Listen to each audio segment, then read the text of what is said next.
Meet 3-year-old Naveen and 1-year-old Evin.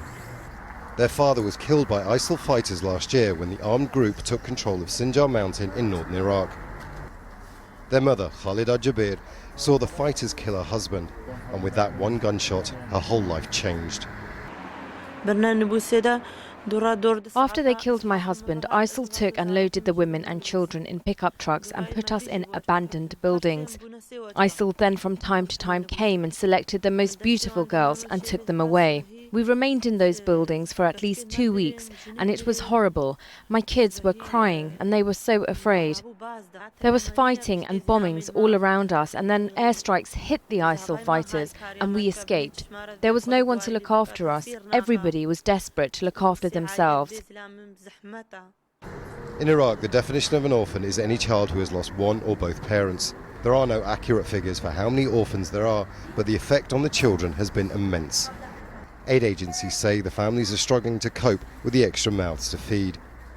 It's only the tight-knit community spirit that keeps these families together. Khalida lives far from the camps that can at least provide basic services.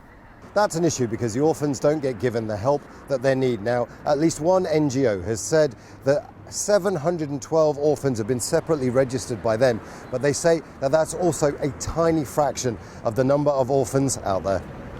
For the UN's children's agency, UNICEF, finding and registering orphans is difficult. The primary challenge to the work that UNICEF and other humanitarian actors do in Iraq is the continuing violence across the country that have denied the UN and other humanitarian actors access to large portions of, for example, Anbar, Nineveh governorates.